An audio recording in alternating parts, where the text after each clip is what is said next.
어느 분이 저한테 질문을 했어요. 이제 시댁에 가게 되면 이렇게 제사 지낼 일들이 있고 또 그래서 제사를 지내게 되면 거기에 이렇게 제사상에다 대고 절을 해야 되는데 그때 내가 제사를 이렇게 절하는 것을 이렇게 이제 하지 않을 거라고.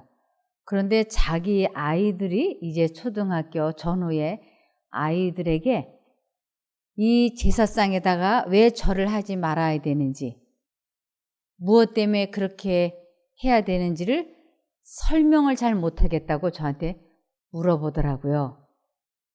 그래서 이 어린 아이들이 쉽게 이해할 수 있도록 어떻게 설명을 해줄까 그러고 이렇게 기도를 하는 중에 제가 이해가 되어지는 부분들이 있었습니다. 어떤 아빠가 이렇게 두 다리를 잘 쓰지 못해서 휠체어를 타는 분이 계셨어요.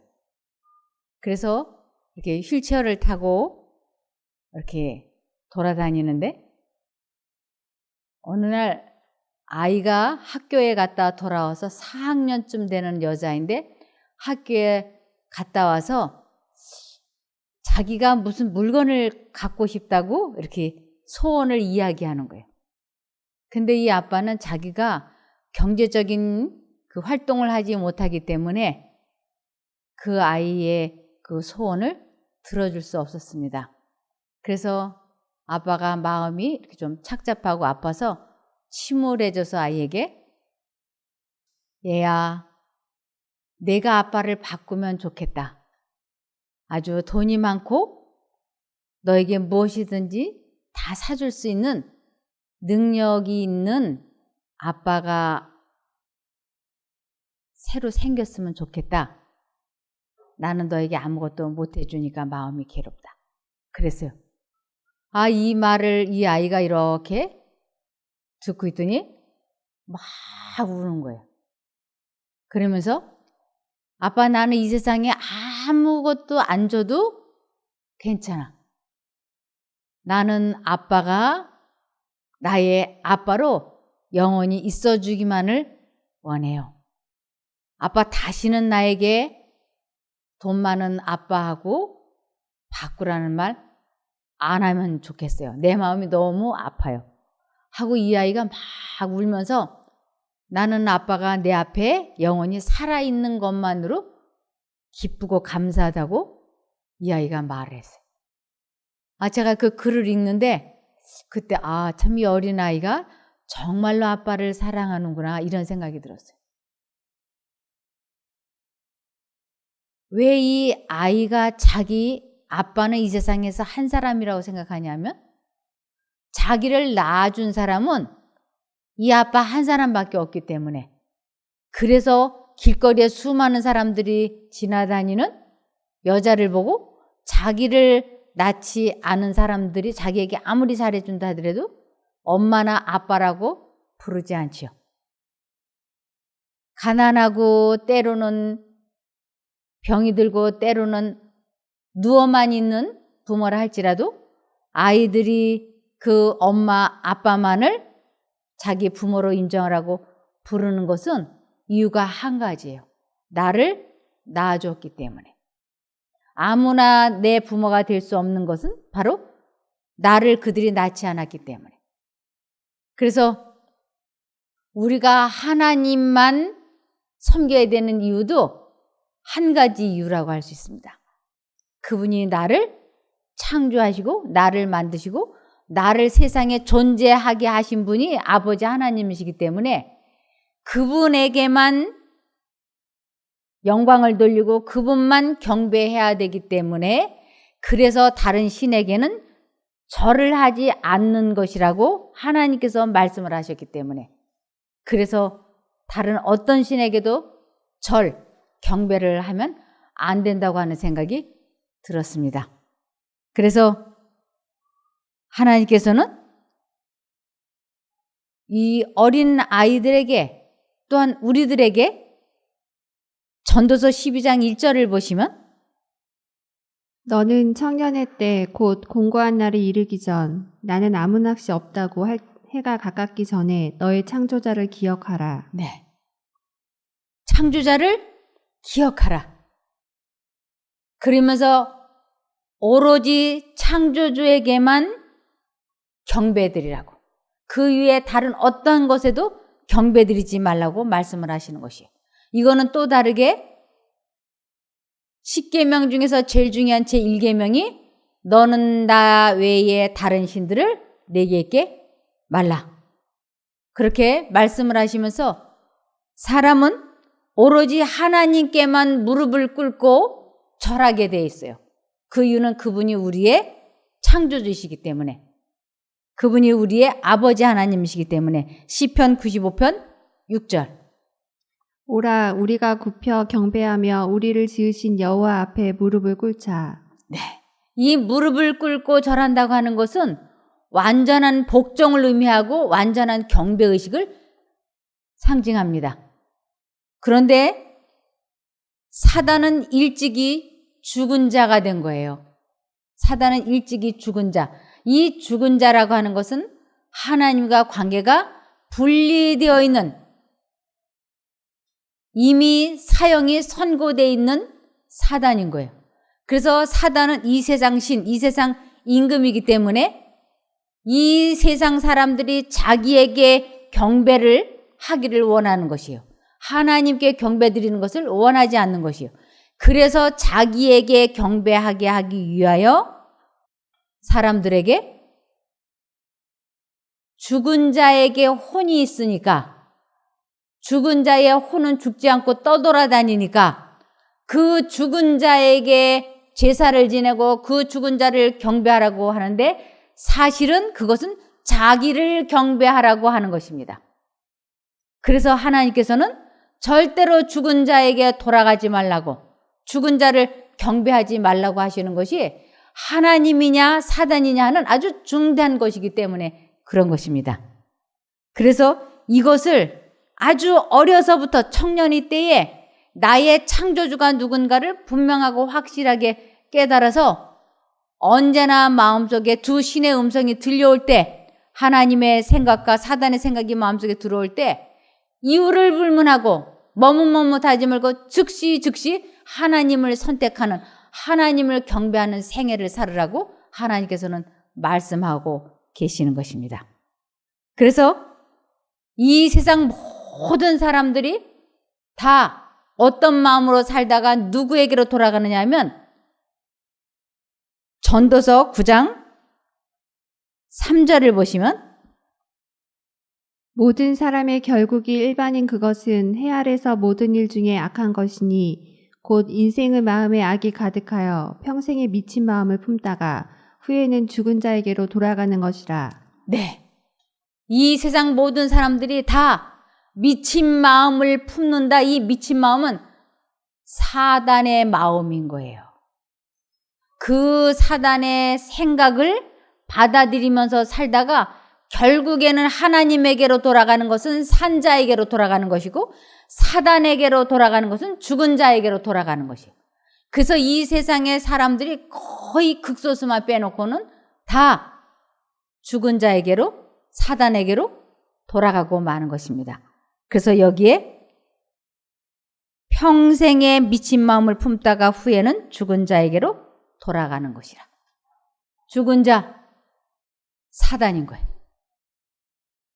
그는 사망의 세력을 잡고 평생을 사람들에게 죽음의 공포에 떨게 하면서 사람들에게 죽은 자에게 혼이 살아있다. 몸은 죽었지만 혼은 살아있으니까 그 죽은 자에게 제사를 지내라고 말하는 것이에요.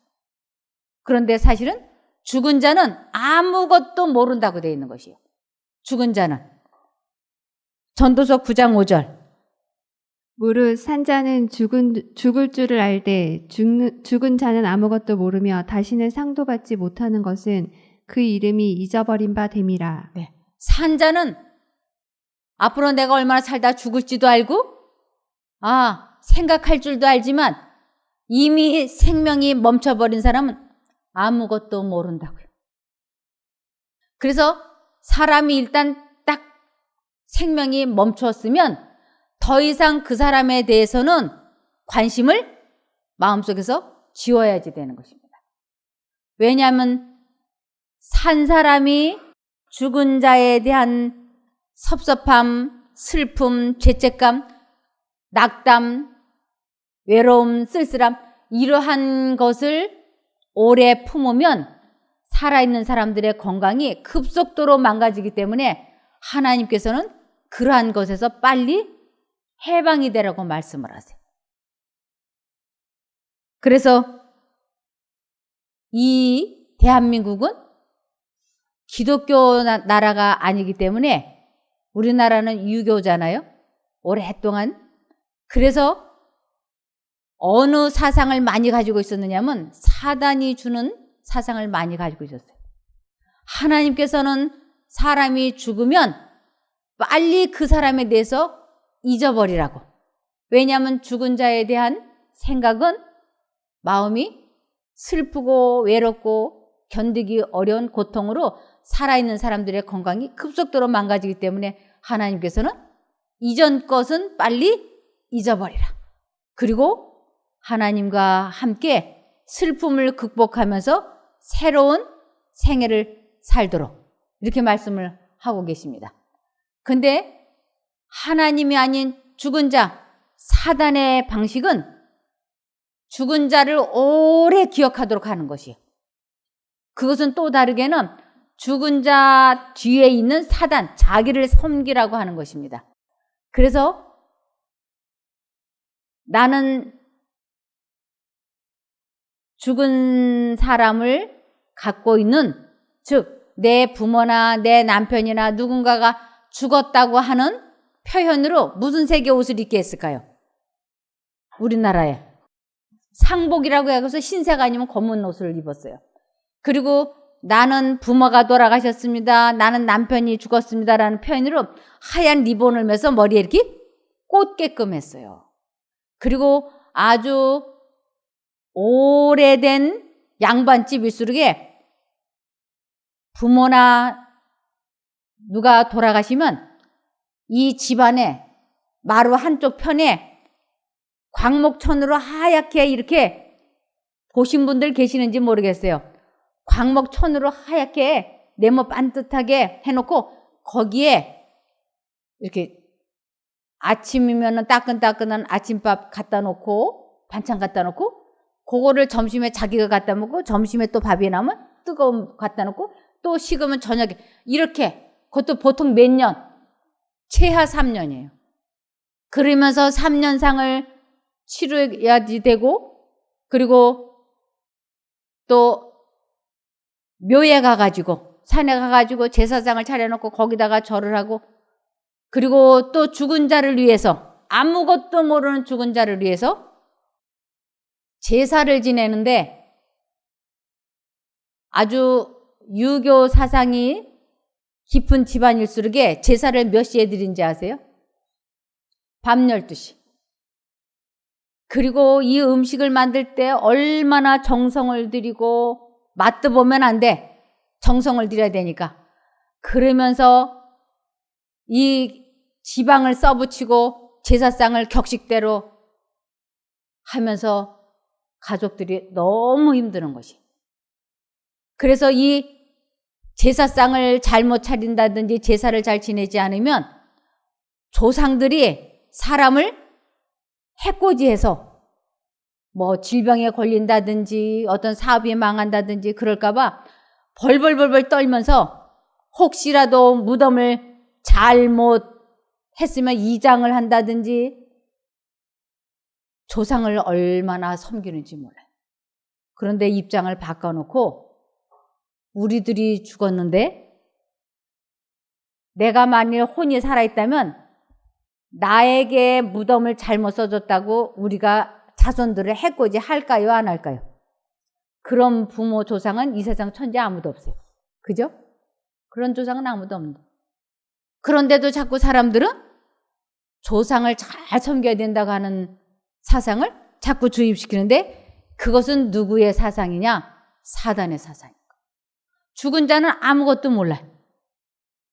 어떤 분들이 하나님을 잘 믿는데 죽을 때 아주 흉악한 모습으로 죽었는데 구원이 있습니까? 없습니까? 하고 저한테 물어보는 거지. 아주 교통사고가 났는데 흔적도 없이 너무 많이 몸이 사라지다시피 했는데 그런 사람이 구원이 있을까요? 없을까요? 하고 저에게 물어보는 거지. 여러분 어떻을 것 같습니까? 상관없어요. 비행기 타고 가다 폭발했어. 상관 있어요? 없어요? 구원받는데 전혀 관계없어요. 물고기밥이 돼서 배가 난파선이 돼가지고 물고기밥이 돼. 흔적이 없잖아요. 아무런 문제 없어요. 어떤 분이 저에게 장례를 치르는데 매장을 하는 게 좋습니까? 화장을 하는 게 좋습니까? 수목장을 하는 게 좋습니까? 그래요. 그 관계 있어요? 없어요? 구원받는데. 전혀 관계 없어요. 아무런 관계 없어요. 장례를 화장을 해도 상관이 없고 매장을 해도 관계 없고 아무 문제 없습니다. 왜? 죽은 자는 잠드는 순간 아무것도 모르기 때문에. 그래서 특별히 이 장례식을 막 호화롭게 한다든지 장례 묘지를 아주 화려하게 한다든지 이런 것들이 하나님께서는 그렇게 죽은 자에게 그렇게 하지 말라고 말씀을 하셨어요. 여기 맨 끝부분을 한번 보시겠습니다. 이스라엘의 대제사장의 장사에 관하여 성경에는 아론이 거기서 죽고 거기 장사되었다는 짤막한 기록밖에 없다. 오늘날의 관습과는 현저히 대조되는 이 장례는 하나님의 분명한 명령에 따라 거행되었다. 현대의 높은 지위를 누렸던 자의 장례식은 때때로 허식과 낭비를 가시하는 기회가 된다. 이 세상에상 가장 저명한 자 중의 한 사람인 아론이 죽었을 때 그의 가장 가까운 근친 두 사람만이 그의 죽음을 목격하고 그의 장례에 참례하였다. 그리고 호르산 위에 있는 그 외로운 무덤은 이스라엘의 눈앞에서 영원히 감추어졌다. 죽은 자에게 흔히들 너무나 큰 허식을 나타내고 그들의 몸이 흙으로 돌아가는 일에 막대한 비용을 들이는데 그것은 하나님께 영광이 되지 못한다. 네. 그래서 어떤 분들이 이 장례 치르는데 막대한 비용을 들이고 시간을 하는데 하나님께서는 그런 거 소용이 없다고. 아주 허례 허식 같은 거 죽은 자에게 영광을 돌리지 말라고 말씀을 하시는 것이에요. 이제 하나님을 전혀 안 믿던 사람이 저희 교회에 오셨어요. 이분이 이제 고민을 털어놓는 거예요. 아, 우리 일가 친척 가족들이 우리 부모님 제사를 우리가 늘 지냈었는데 이거를 내가 교회에 다닌다고 하나님 믿는다고 칼로 무자르듯이 이렇게 탁 안 하게 되면 반발이 심할 터인데 어떤 식으로 어떻게 하면 좋겠습니까? 하고 물어보는 것이었습니다. 그래서 죽은 자는 이미 아무것도 모르니까 유교 쪽에서는 제사를 밤 12시에 하고 아주 음복이라는 거 아시죠? 제사 지내고 나면 또 밤 12시에 식사하고 이것이 건강에 다 해롭잖아요. 그리고 밤 12시에 제사 지내려고 밤새 애쓰고 그리고 그런 고생을 하다 보니까 서로 이렇게 형제 간의 우애가 자꾸 이렇게 삐걱삐걱해지는 것이에요. 그러면서 좀 제사가 좀 소홀하다 싶으면 맏아들이 맏며느리가 잘해야 되는데 이걸 좀 소홀하다 싶으면 밑에 동서나 동생들이 자꾸 한마디씩 하고 그래서 이 제사 때문에 이 가족들이 얼마나 관계가 나빠지는지 몰라요. 그런데 이 기독교에서 말하는 추도식은 산 사람 위주로 하는 것이에요. 그래서 우리 생일날도 어때요? 옮기죠? 시간에 편리한 대로. 생일이 11월 15일인데 제 둘째 아들 생일이 11월 15일이에요. 어제 전화가 왔어요. 아버지, 제 생일인데 어떻게 하시겠습니까? 그래서 제가 하도 기가 막혀서 나 이런 전화 받기는데 평생 처음이다. 지 생일인데 어떻게 하시겠습니까? 그래서 너 그러면 어떻게 했으면 좋겠냐? 그랬더니 부모님 뜻에 따르겠대요. 그래서 그래, 이번에는 우리가 이렇게 시간이 없으니까 늦추자. 그래서 그 아들 생일을 11월 15일인데 11월 19일이 일요일인가요? 다음 글로 이렇게 옮겨서 이렇게 만나기로 했어요. 이렇게 산 사람 위주로 해서 만나서 그 돌아가신 제사도 추도식도 산 사람 위주로 만나기 좋은 날 만나서 굳이 집에서 음식을 안 만들어도 괜찮아요.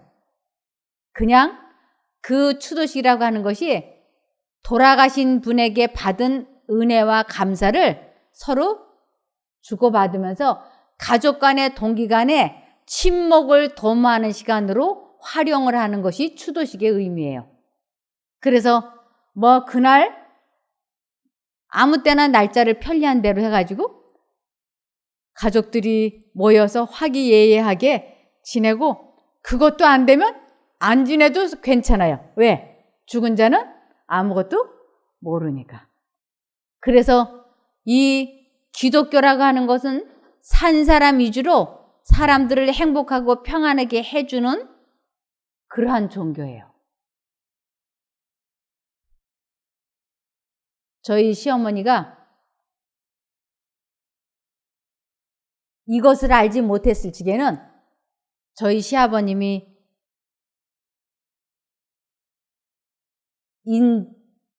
인제인가 거기에 묘가 있어요. 아, 그러니까 명절 때 되면 거기를 가셔야 되고 거기 가서 풀을 뽑아야 되고 이거 벌초해야 되잖아요. 이것 때문에 이거를 못 하시면 막 어쩔 줄을 몰라 하시고 괴로워하시는 거예요.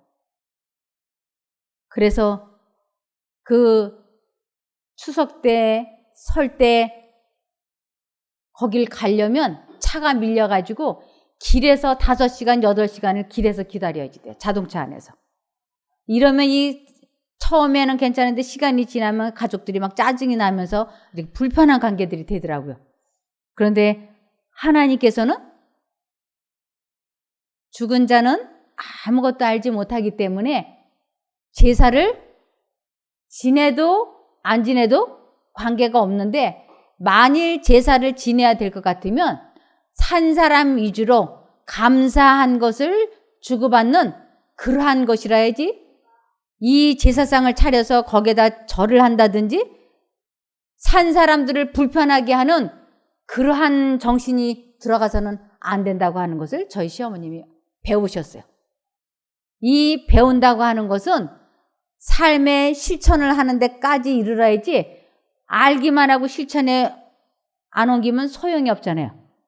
아, 저희 시어머니가 이것을 딱 깨닫더니 이제부터 더 이상 흙이 흙 속으로 들어갔는데 우리가 죽으면 이 몸뚱이가 뭐가 돼요? 흙덩이가 되는 것이요.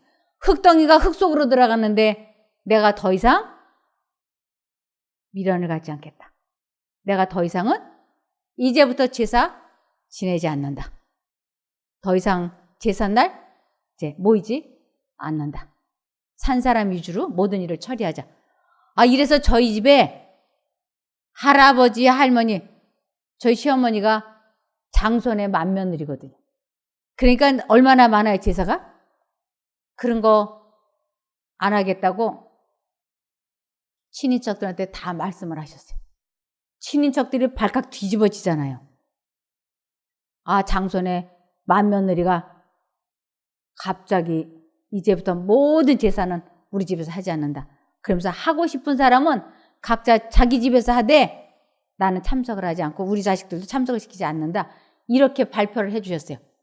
아유, 그래가지고 저희 집 제 동서들 저 얼마나 감사했는지 모릅니다. 이 명절 증후군도 있지만 제삿날 증후군도 있다니까요. 왜? 아주 사실 서로 사랑하는 마음이었고 껄끄러운 마음들이 있는 사람들이 명절 때 만나가지고 불편한 관계가 견디기 어려워서 무슨 증후군이 생기냐면 명절 증후군, 제삿날 증후군이 생기는 것이. 그런데 저희 시어머니가 정치를 아주 잘해 주셨어요. 왕 할머니답게 정치를 아주 단호하게 잘해 주셔서 그래서 저희 집은 제사가 없어요. 저희 시어머니 6년 전에 돌아가셨어요.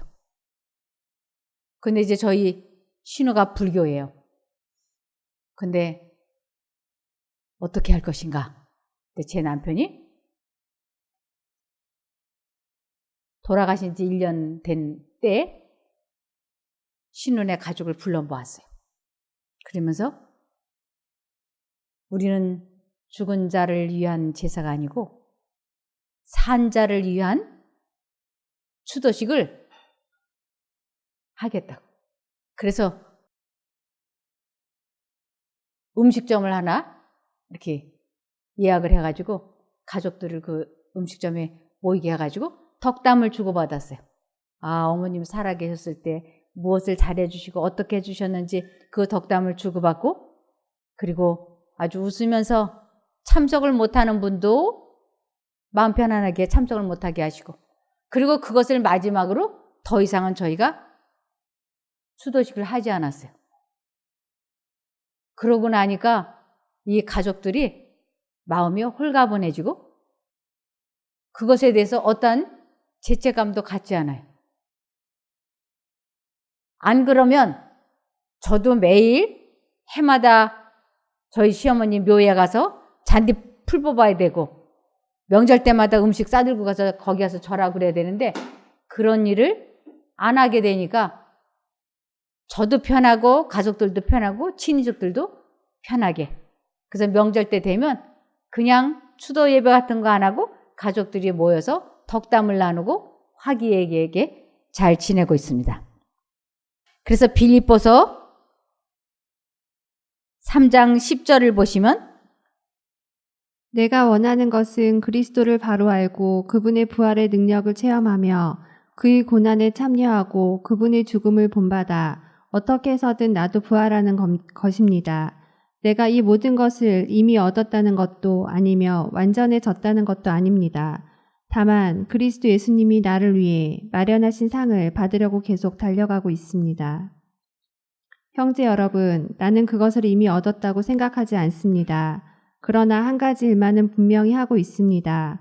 즉, 뒤에 있는 것은 잊어버리고 앞에 있는 것을 잡으려고 그리스도 예수님 안에서 하나님이 위에서 나를 부르신 부름의 상을 얻으려고 목표를 향해 달려가고 있습니다. 네, 우리는 이미 죽은 자는 우리가 잠들면 10시간을 잤는지 5시간을 잤는지 모르고 눈을 뜨면 아침인 것처럼 이미 죽은 자는 잠든 자는 1000년이 지나갔는지 5000년이 지나갔는지 아무것도 몰라요. 그냥 흙덩이가 흙 속으로 들어가서 사라져버린 것이에요. 그런데 이제 우리 산 사람들은 어떻게 해서든지 예수님처럼 부활을 해서 천국에 가서 영생을 하도록 우리는 계속 하나님과 관계를 갖는 것에 최우선순위를 두고 살아야 한다고 하는 것입니다. 그러기 위해서는 특별히 뒤에 있는 것은 잊어버리고 앞에 있는 것을 잡으려고 우리는 그리스도 예수님 안에서 하나님이 위에서 부르신 그 부름의 상을 위하여 달려가는 일만을 해야 한다고 하는 것입니다. 그래서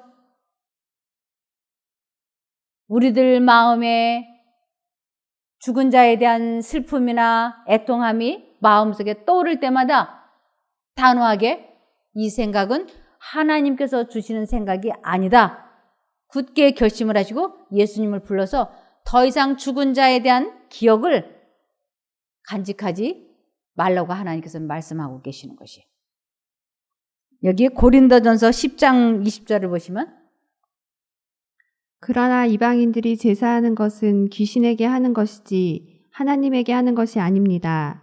나는 여러분이 귀신들과 사귀는 것을 원치 않습니다. 주님의 잔을 마시는 여러분이 귀신들의 잔을 마실 수는 없으며 주님의 식탁에 참여하는 여러분이 귀신들의 식탁에 참여할 수는 없습니다. 네. 사람들이 귀신 그러니까 이 귀신이 사람들의 혼이 죽지 않고 살아있는 것을 귀신이라고 속고 있어요.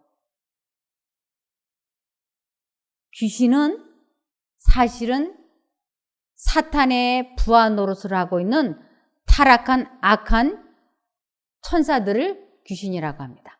그래서 사탄은 귀신들의 왕이라고 그래요. 사탄은 이 악한 타락한 천사들을 귀신이라고 하는 것을 사람들에게 감쪽같이 모르게 하면서 죽은 자의 혼이 곧 귀신이라고 사람들에게 속이고 있다니까요. 그런데 사람들에게 자꾸 죽은 자의 혼이 있으니까 그 혼에다가 제사를 드리라고 하면서 사람들을 자꾸 괴롭히게 하는 것이에요. 그러나 하나님께서는 그런 제사 하지 말라고. 그것은 결국은 누구를 섬기는 것이냐면 사단을 섬기는 것이라고.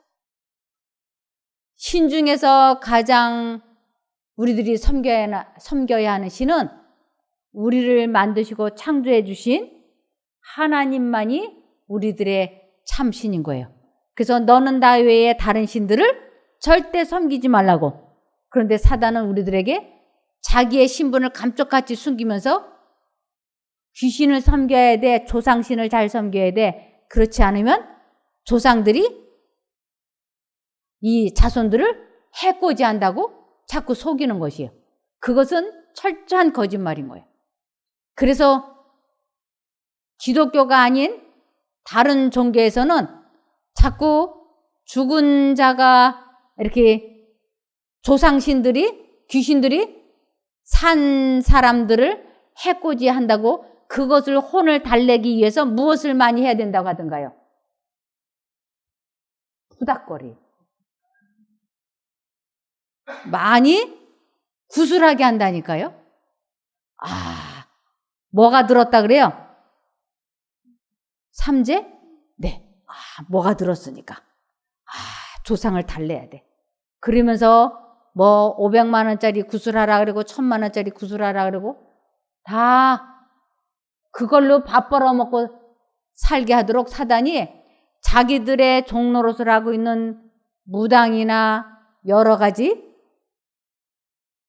사람들을 이용을 해서 사람들로 하여금 하나님을 믿지 못하도록 너는 나 외에 다른 신들을 섬기지 말라고 하는 그 하나님의 계명을 범하게 하기 위하여 사단이 얼마나 교묘하게 사람들을 괴롭히는지 몰라요.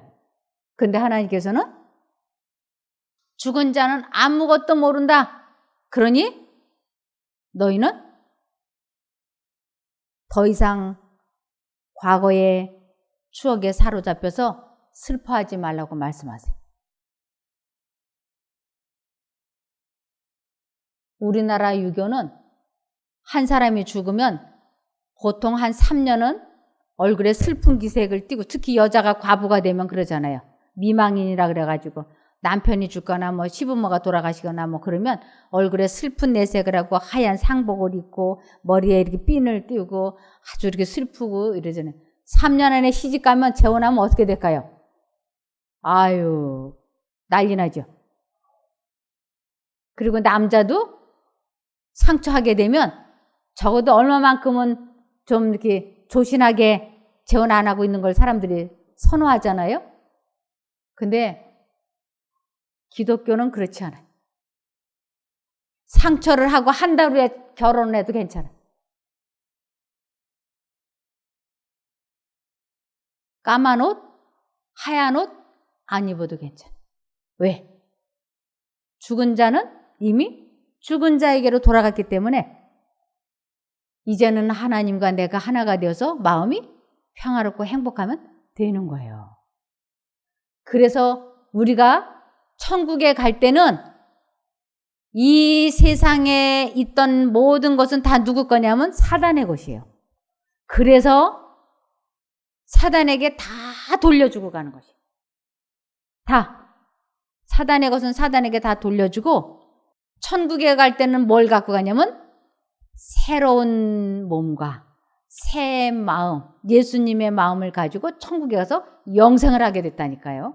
이것을 계시록 21장 1절에서 4절을 보시겠습니다. 또 내가 새 하늘과 새 땅을 보니 처음 하늘과 처음 땅이 없어졌고 바다도 다시 있지 않더라. 또 내가 보매 거룩한 성 새 예루살렘이 하나님께로부터 하늘에서 내려오니 그 예비한 것이 신부가 남편을 위하여 단장한 것 같더라. 내가 들으니 보좌에서 큰 음성이 나서 가로되 보라 하나님의 장막이 사람들과 함께 있음에 하나님이 저희와 함께 거하시리니 저희는 하나님의 백성이 되고 하나님은 친히 저희와 함께 계셔서 모든 눈물을 그 눈에서 씻기심에 다시는 사망이 없고 애통하는 것이나 곡하는 것이나 아픈 것이 다시 있지 아니하리니 처음 것들이 다 지나갔음이러라. 처음 것들이 다 사라져버린 것이. 그래서 우리들이 아프고 병들고 장애가 있고 늙고 했던 모든 것들이 다 사라지고 이제 천국에 가서 영원히 살아야 되는 몸으로 일어날 때는 하나님께서 흠없이 완전한 건강으로 다 일어나게 해주시는 것이. 그래서 우리가 건강한 몸으로 흠도 없고 점도 없이 완전한 몸으로 일어날 때 마지막까지 남아있는 죄의 흔적이 있는데 그것이 사이즈, 키라고 되어 있어요. 제가 이 부분을 아주 자세히 봤어요. 왜냐하면 내가 키가 작아서 내가 부활할 때 키가 그냥 늘씬해가지고 아주 아름다운 모습으로 짜자잔 하고 일어나기를 소망했거든요. 그런데 보니까 아주 건강하고 장애인들은 장애가 하나도 없는 아주 건강하고 흠도 없고 가장 그 사람에게서 아름다운 모습으로 부활을 하는데 키만큼은 그대로라고 돼 있어요. 키만큼은. 그리고 천국에 가서 생명과일을 먹기 시작을 하면 그 생명과일을 먹으면서부터 키가 정상적으로 자라서 아담과 같은 사이즈로 자라난다고요. 그래서 우리는 부활할 때 서로 다 알아본다 그랬어요. 왜? 지금 우리가 늙고 병들었지만 가장 아름다운 건강한 모습으로 딱 일어나서 알아본다고.